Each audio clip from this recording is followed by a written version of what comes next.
Hello, it seems like the story of 2020 has been all about sourdough, apart from that little coronavirus thing.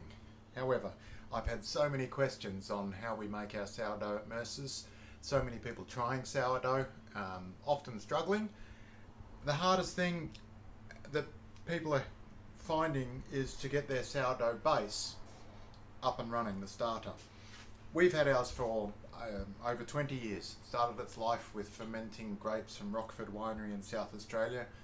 We've kept it alive ever since. And it seems to be a great starter, bubbles away in our fridge most of the time. What we'll give you in a sourdough pack is enough for a loaf of bread that I'll take you through today. But don't use it all. If you want to make bread continuously, feed it up and then only use half of it. So there's about 200 grams in there. If you simply add it to a larger container and add equal parts of plain flour and water, mix it together,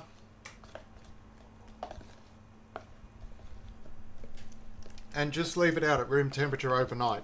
Do that the day before you want to make bread, so that it's really nice and active before you start. Then of course you've got twice the amount of sourdough starter. You can use half of it, you can feed the other half, and it should be a process that lasts you, hopefully, a lifetime. So today we're making a malt rye sourdough, which is what we use at Mercers, but all of these ingredients are very interchangeable. Feel free to play with it. Different flours, different grains, put some onion and rosemary in it, potato puree in it. You can go wherever you like with this. This is just one example. But always start with a nice active starter. If you're unsure if it's active enough, you can always just take a little bit and see if it floats on water. Now if it does float, there's enough aeration in it and it's active enough to use. So to make your dough, in your pack you've got a container with flour in. It's got 2 cups of baker's flour, a nice strong plain flour. There's a cup of wholemeal flour and a cup of rye and a teaspoon of salt. So if you want to repeat this process, it's quite simple to do with those ingredients again. But as I said, you can certainly interchange it with other flours and other grains. We've got some malt and olive oil that I'll add to the mix. Malt is available in Coles in the toppings section. Olive oil, you can change that for butter if you wish. You can leave it out entirely. Add the sourdough starter.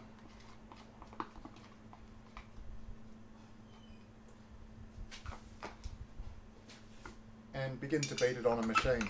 Now this will take about 5 minutes on a mixer. You could do it by hand for about 10 minutes. You can do it very gently. If you look on the internet, YouTube, you'll see a million variations of sourdough. This is what works for us. It's quite simple. There are a lot of theories and you can get very technical with the percentages of flour to water and salt and the like, but don't be scared about the process. It really is quite simple. It's simple science. Make sure it rises and bake it. So then add the water to the mixture that we've got in there, remembering you've used about 200 grams of sourdough starter. Even that, if your amount is different, it just might take longer to prove. Just ensure that you've got good rise before it proves. The amount of water I've put in there seems to be about between 350 and maybe even as little as 330 mils. But that can change depending on your flour, depending on the humidity. But you want a nice wet dough, and there's always some variance in making bread.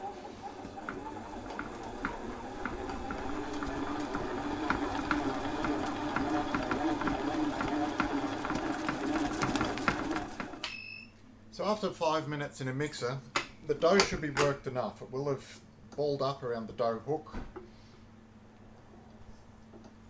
A lot of people make their bread dough too dry, really not giving the sourdough a chance, enough moisture to work.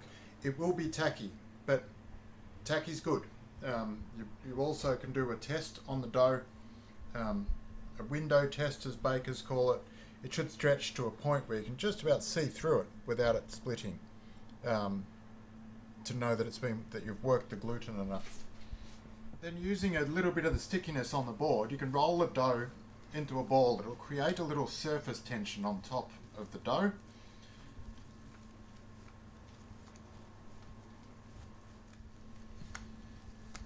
And if you're able to form it into a ball, it's not too wet. Press your dough into a greased bowl, covered with cling film, and leave it out overnight to slowly prove.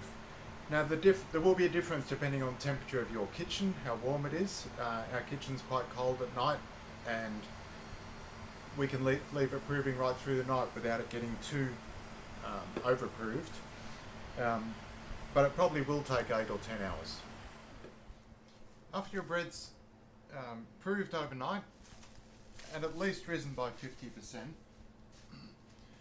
very gently take it out of the container that you've had it proving in. Try not to be too rough with it, so you keep as much air in the bread as you can.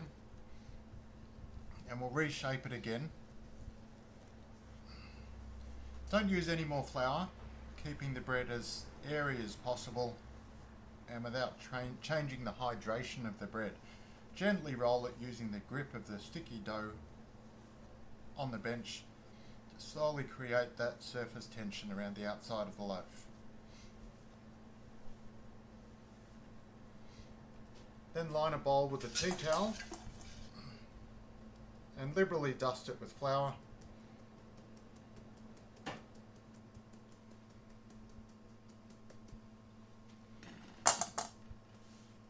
Flip the loaf upside down onto the tea towel to give it its last proof. Covered with cling film, allow it to set to rise a little more. Once your sourdough's had a little more time to prove, an hour or two, you want to see about 20% growth in the dough again. A really good way to bake a sourdough domestically is in a crock pot or similar. Put that in your oven while you reheat your oven at about 220 degrees so that it's really hot. Then, as gently as you can, roll the dough off the cloth, upside down, into the crock pot. Brush off any excess flour and give it a nice deep score with a razor blade. Could be a sharp Stanley knife, just so that it's got somewhere to expand to stop random cracks in the dough. Put the lid on, which was also reheated in the oven, and then bake at 220 degrees for about 40 minutes in the crock pot.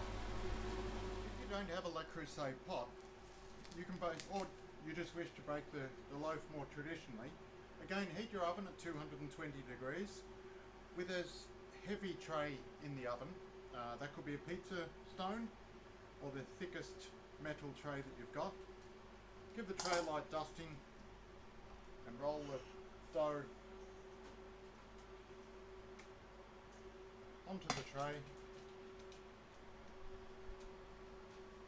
Again, give it some deep cuts with a razor blade.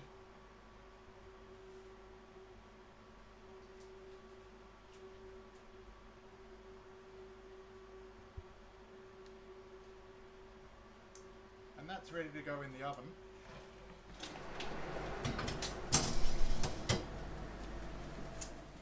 As you put that loaf in the oven, have a heavy base pot in the base of your oven that's preheated with the oven, and put a cup of hot water into it just to create some steam for that initial lift on the loaf.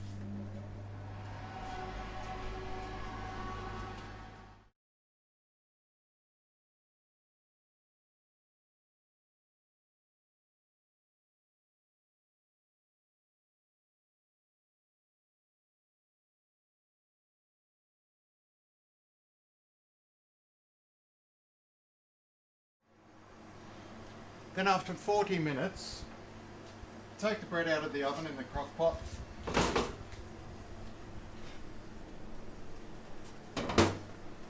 And remove it from the crock pot and put it on an oven rack. And allow it to cook for another 10 minutes just to crust up.